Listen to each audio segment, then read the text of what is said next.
Thanks for joining us again, and welcome back to the boathouse. This week, Steve and Carolyn pull the last of the remaining stock to begin making up the last 4 oak planks. And they'll do some careful measurements and preparation for hanging the shutter planks on both sides. If you like the video, do us a big favor and hit that like button for us, and join us each Friday for a new week of work building Arabella.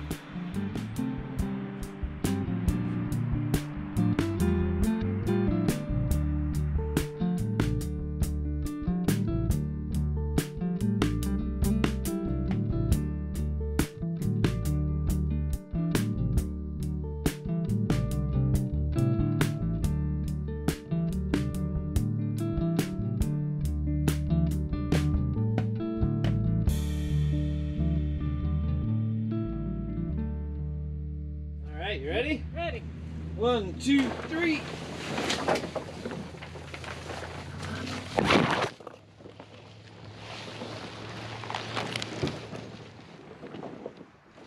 Okay.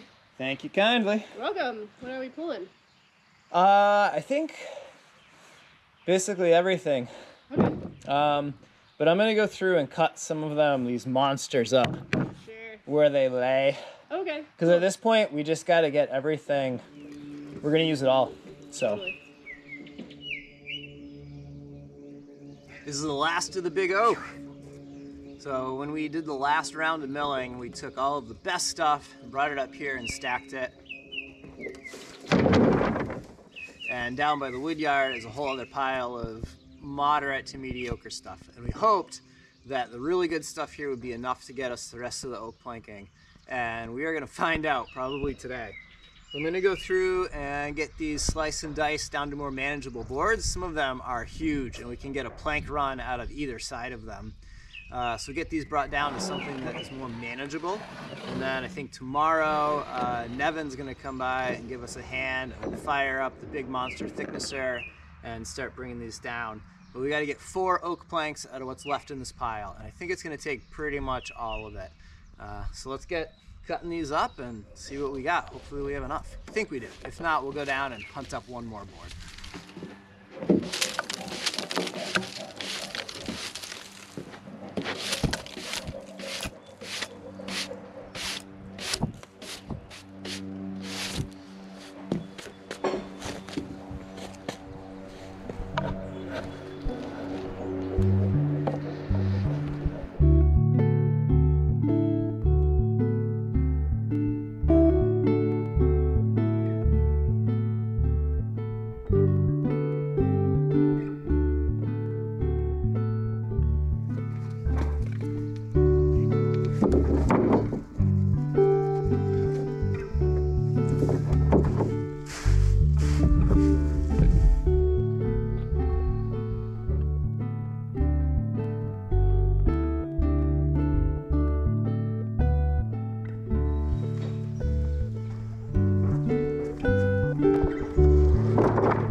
While Steve was outside getting ready to start planing the oak that got picked, Carolyn was on the port side working on these last 2 planks that still needed to get tucked into the rabbet.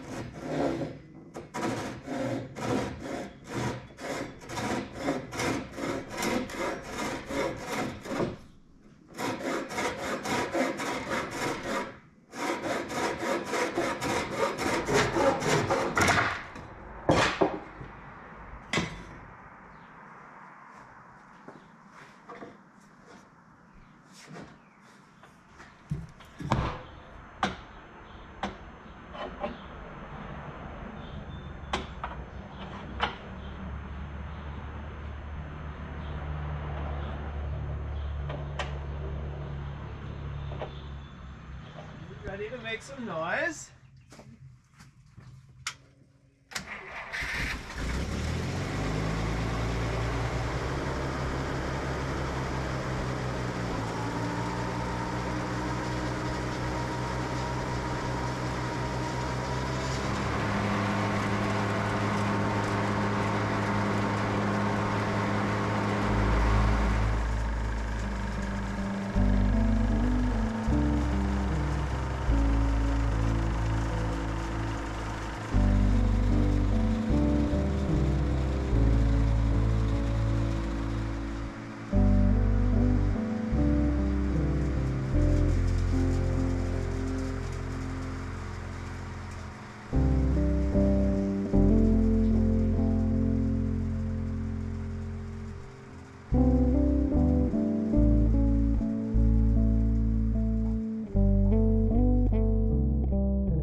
We've been putting these planks on off of the planking pattern, and when we made the planking pattern, we measured the whole distance and we converted fractions to decimals and back, and then Aaron and I jumped up into space and hung these cedars. And if we got everything absolutely perfectly, in theory, we'd be able to just put on the planks, and when we went to go fit the shutter, it would fit perfectly and be the same width as the other planks. Chances of us getting that over all of these planks and all of these distances is pretty much slim to none. So when we have the last two planks here, what we want to do is go through and measure this distance, compare it to what the existing planks are, and see if we need to make some modifications when we go to put these two planks in. So our plank here is 3 5/8. So if we mark up 3 5/8, and then we mark down 3 5/8, we have 1/2 inch. So we grew somewhere in here by 1/2 inch, which is not really a big surprise. You know, we're taking the patterns, we're tracing them out, we're cutting them out with a circular saw, we're fairing down to the lines, and we're tweaking them as we put them on the boat. So what we could do is put on a plank right off of the pattern, and we would end up having the plank here be 1/2 inch narrower than the planks above and below. And that would probably be noticeable when you look at the plank lines. So what we want to do is go down the boat and measure all of these gaps and figure out what this is and mark it on the plank pattern and take 1/2 of that. So here we have 1/2 inch, so we're going to want to take 1/4 inch off the plank pattern, and that will make both of these planks 1/4 inch narrower than the ones above and below, instead of this one plank being 1/2 inch narrower. And that you're a lot less likely to see. And if you do see a notice, well, kudos to you. So we got to go down the boat and figure all those out. We can make adjustments to the pattern, and then we'll put another oak in. We'll go through and measure very carefully and cut our shutter plank and put that in. And we have never fit a shutter plank before, so that's going to be a very new challenge, and that is coming up in the not too distant future. So that should be a lot of fun. Looking forward to it.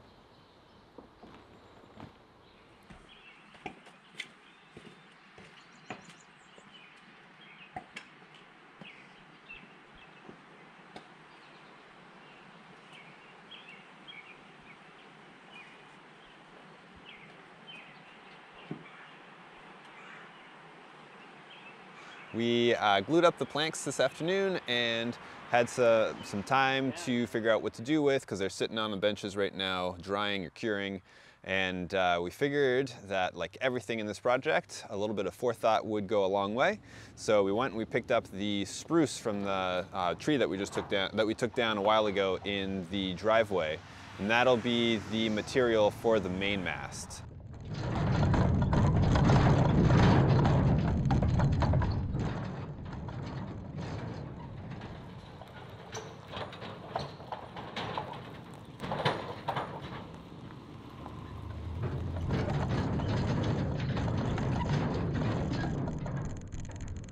A little bit on the kill, but That'll work. the wagon is just on the middle tires. That'll work. That's fine. These tarps have seen better days. Yeah, no kidding.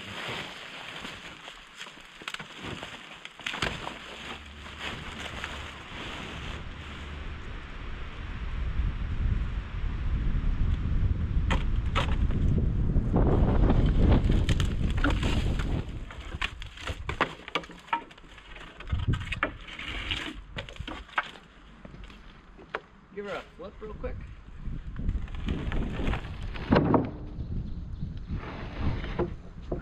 Can I do a left leg press?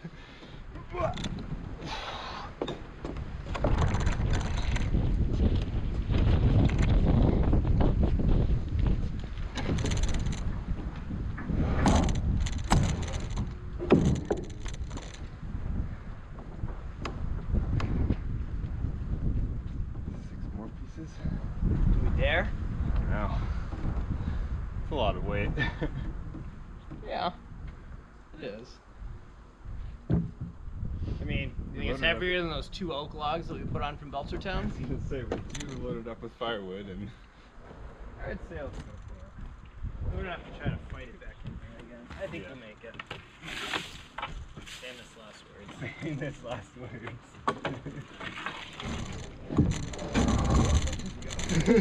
Sorry. Alright, well, see if we can get this thing out of here. Ooh. You alright? Got myself pretty good. Got a nice little bruise. Oh. I can clean this up after. Yeah, another day. Yeah. So the main mast is going to be a bird's mouth construction. So having this right here as opposed to down at the wood yard is going to be great because we can just pull it out of here. We had some space where the oak got used up. There wasn't free bay after doing all the planking. So we can just go straight from here to the big thickness planer and then shape the staves from there. So that'll be really cool. But I don't think we're going to shoot into that right away. I think we all need a little bit of a break from spar making. So we're going to try to shuffle things around, and we're trying to do things that are going to help farther down the road. So if I continue working on the masts, we have some other projects that might limit what Steve can do later. So Steve is going to start working on putting in bulkheads and things. So it makes a little bit more sense right now to work on the housetop. If we can get the housetop in, Steve can start installing bulkheads while I go back to working on spars. So this is here now. This is great. We got this up here. There is nothing left down in the wood yard except for the decking, which is going to be the pine decking that we have that's been drying since the beginning of the project. So that frees us up to basically have everything up here and not have to do things like this afternoon to go and get stuff down there.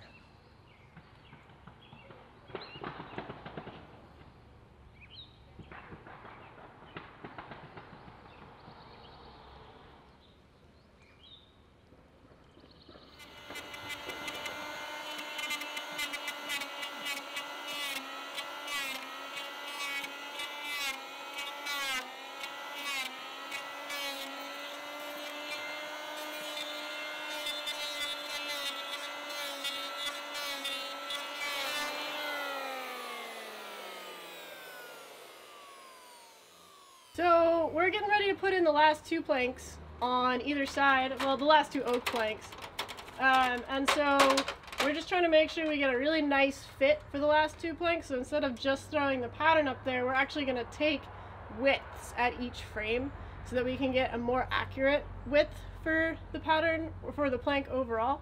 As we stretched up metal tape that goes from frame 6, or I guess mold 6, which has been the reference point for centerline for all of these planks. So we started the tape at mold 6 and stretched it forward with just these spring clamps. So what we'll do is as we go forward, we'll note that this frame is 5 feet and 5 inches forward of mold 6, and that'll be one of the axes that we measure. And then the other one will just be to take the actual width of the plank. So we take the total width, and I'll do that with this dividers. And I'll come down to a rule. We're just using a framing square because we can.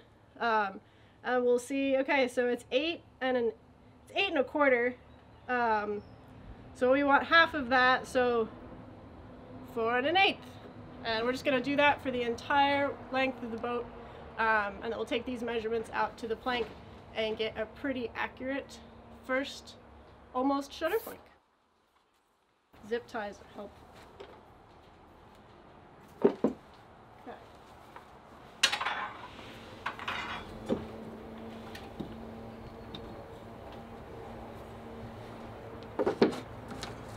So yeah, like right where the boat's starting to get some shape, curving forward from this belly section, I'm starting to see a little change in plank width. Not too much.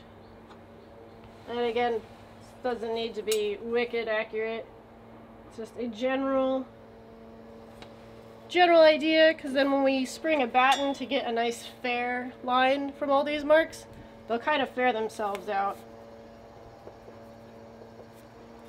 which is nice. So I've taken widths all along the frames up to the rabbet. So now I can stretch this tape out and get where the rabbet is on the y-axis all the way along, or I guess the x-axis all the way along. But the trick of getting the width at the rabbet is that the rabbet is not like the frames. The frames are mostly vertical, they're mostly at 90 degrees to the planking. whereas this rabbit is at an angle. So we could just, again, we're not being super accurate, and we will fit these into where they should be, but because we're taking the time, we can also take the time to get a really nice accurate forward section and aft for both rabbits. So we're going to pull out a bevel gauge, so this guy can accept any attitude, any angle of the planking. And a bevel board, so this, it's hard to see, but this has accurate bevels 0 to 45 marked on it. And so, if you guys can see this, I'm just going to put the bevel gauge on the plank that's below it, and I'm going to open the tongue so that it sits along the plank below it, and it meets the right angle with the rabbit. And so what I can do there is I can record that angle on my drawing and know that the width that I pull for the front section of the plank is actually along that angle, because a width at 90 versus a width at an angle will be different. So it's a 37-degree angle. And we'll take the width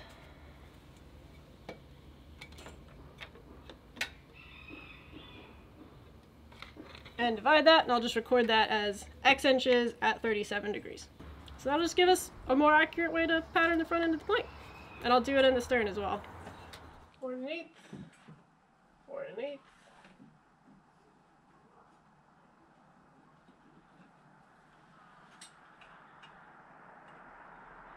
4 1/8.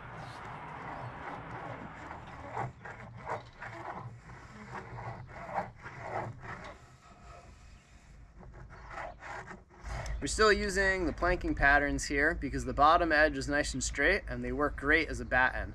The only difference is we're figuring out where we want the plank to lay.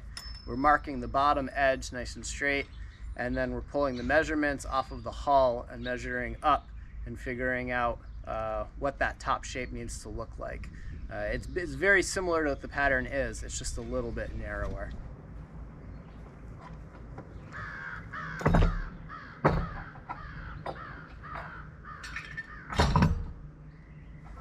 So now as soon as Carolyn has got those measurements, we can mark this out, spring the batten on them, and cut it out. Awesome. Yeah, do you know where that nail is? Yes, it's in my hair. In your hair.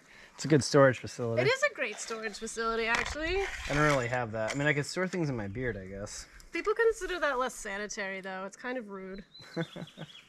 Just kind of like Double standard. stuff the pencil in there. I mean, it works. It works. Why not? Can I have the hammer? Yeah. Alright, thank you. 5 feet forward. Now it's like 4 1/4 minus. So this will be 4 1/4 minus. Like 2 foot 2 inches. 4 1/4.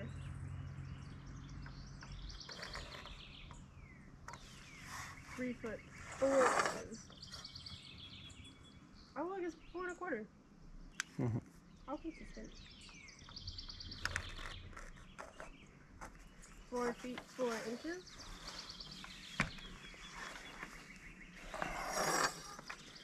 4 1/4 minus.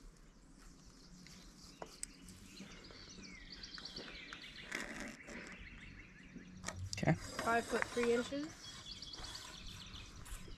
4 1/8 plus.